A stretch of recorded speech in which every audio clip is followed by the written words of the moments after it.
Kumusta mga brad? Alam ko kakaunti lang sa inyo ang nakakaalam sa brand na GPX. Ito nga po ay brand na nanggaling sa bansang Thailand. Pero syempre doon sa kanila sikat na sikat itong brand na ito. At meron nga din po silang motor na nandito na sa Pilipinas. Yun nga po yung kanilang GPX drone na kilala nga po sa atin bilang si SYM Jet X. Pero kahit nandito na nga po siya sa Pilipinas, medyo underrated pa rin siya. Hindi ko alam kung bakit.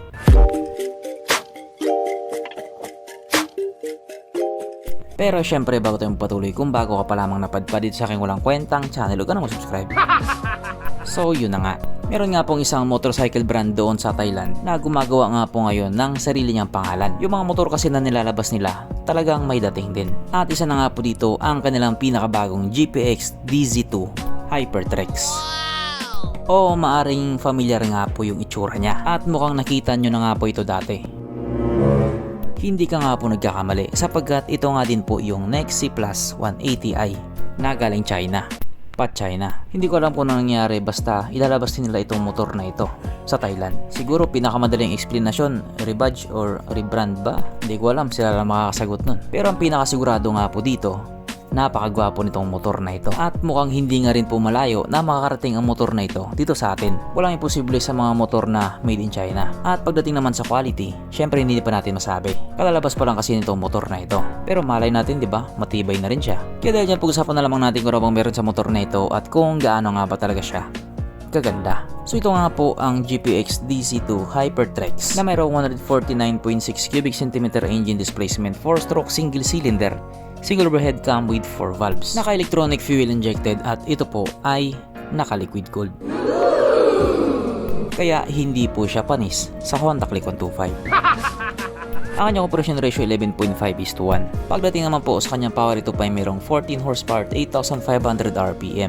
13.5 Nm of torque at 6,500 RPM. At dahil nga po kadalabas pa lamang sa motor na ito, wala pa tayong idea pagdating sa kanyang top speed. Ang kanyang tangke ay kayang magkarga ng 8 liters fuel ng capacity at wala din po tayong idea pagdating sa kanyang fuel consumption. Ang sukat ng kanyang gulong 110/70/14 sa harap at 130/70/30 naman sa likuran. Pagdating naman po sa kanyang braking system, ito po ay naka-disc brake sa harap at disc brake din po sa likuran.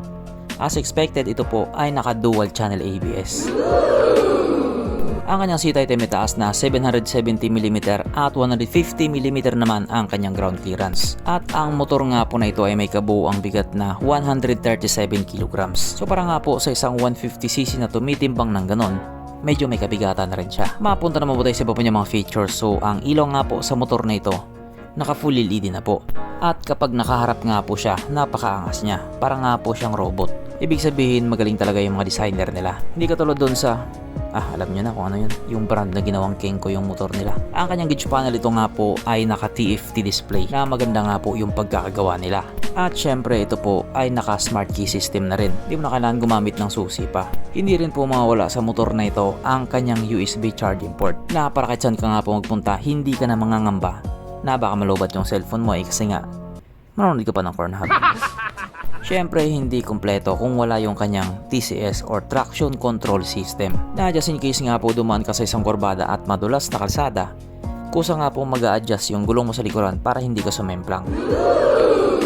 Pero dito, hindi ka talaga sisemplang sapagkat nandito na nga po tayo sa exciting na part, ang kanyang mga suspension. So sa harapang bahagi nga po ito ay ginamitan ng telescopic fork. At sa likuran naman ito po ay gumagamit ng dual shock absorber na ayon nga po sa mga taong nakagamit sa motor na ito, maganda ang bounce.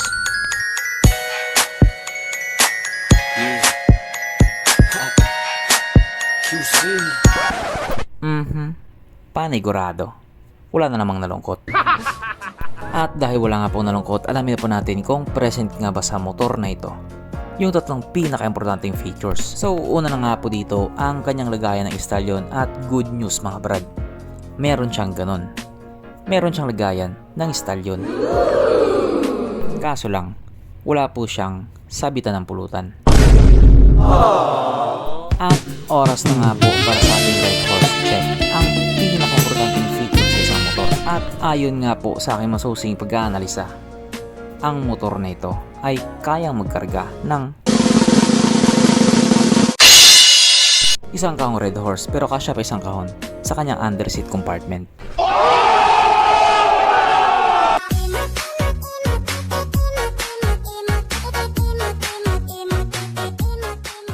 So therefore ang motor na ito ay recommended.